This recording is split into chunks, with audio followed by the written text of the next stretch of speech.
Breaking news now.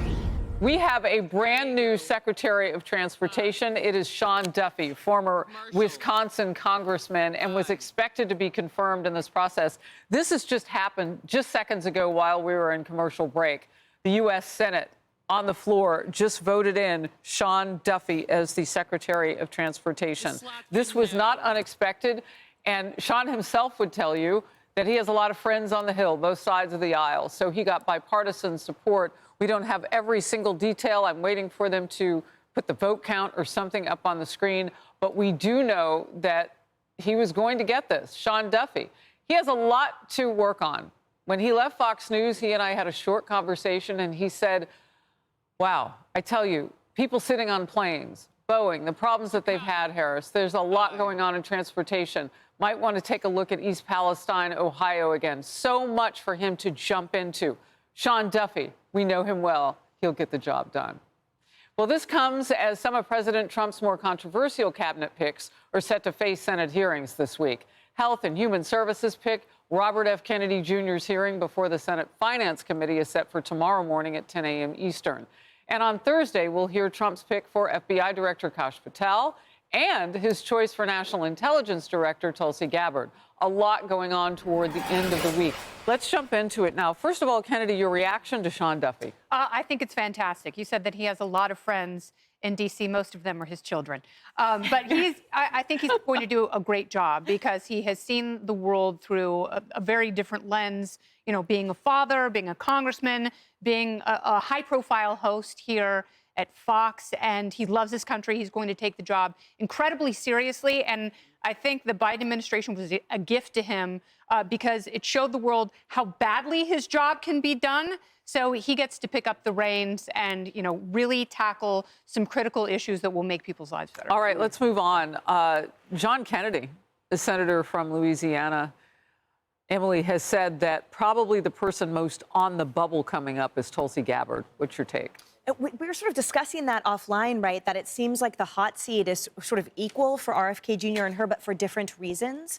I've noted a lot of sort of messengers in certain periodicals. We talk about the New York Post that have been very, very vociferous, being anti-RFK Jr. I'm lumping them in together right now. And so, to be honest, I can't quite predict an outcome, which is different than what we could have said, for example, for now Secretary Duffy and others before him. So I think it's going to be interesting as we get closer, a lot of those statements, what they're going to be coming out. And I also feel like I'm not saying anything that we don't already know. May I make one point about now Secretary Duffy, which I think is important? To your point about his service as congressman, and his service here as a messenger, which is what I consider our role, means that he's carrying with him to this role now the ability to work with the Hill mixed with knowing how Americans feel. That is so rare, in my opinion, and that's going to be quite refreshing for a DOT that needs a big overhaul.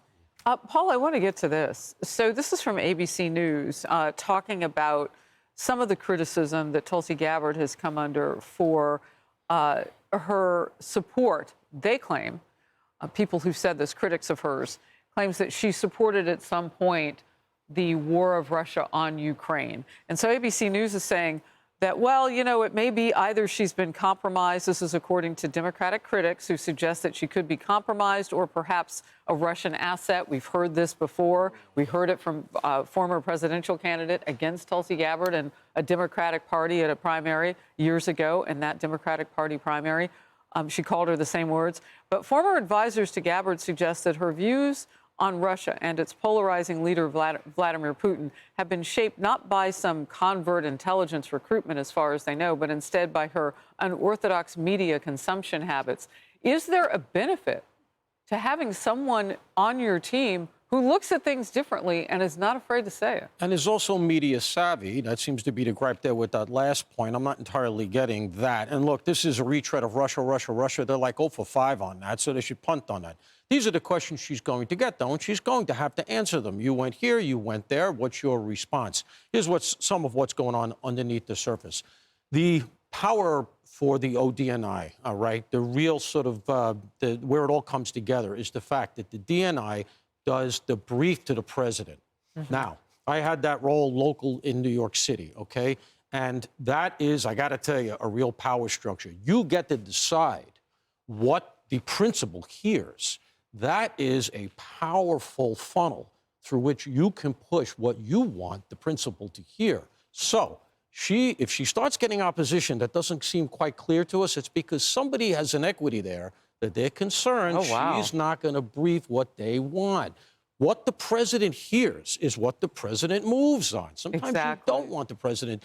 I'm going to be frank, sometimes I had things, let me keep this till it's a little more developed. You know, that's how you can micromanage these things. It's a very powerful spot. It comes together right there. And real quick on Kash Patel, all I'm going to say about him is, just like Donald Trump when he first came on the scene, he's making all the right enemies. Can I pick up on the Kash Patel just really quick? Because I spoke with a source close to Kash this morning about and I want to tee up what I think we're going to hear from him and the why of Kash Patel for FBI director.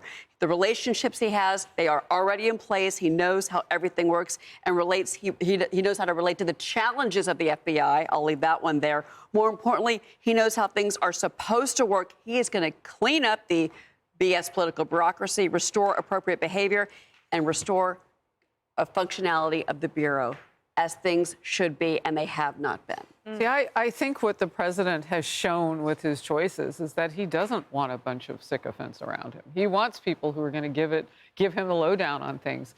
And that would certainly be the three people that we just had up on the wall. They have different perspectives, and they know how to communicate those. It'll be very interesting to watch, and we're on it all week long as those confirmation hearings begin tomorrow with RFK. Hey everyone, I'm Emily Campagno. Catch me and my co-hosts Harris Faulkner and Kaylee McEnany on Outnumbered every weekday at 12 p.m. Eastern, or set your DVR. Also, don't forget to subscribe to the Fox News YouTube page for daily highlights.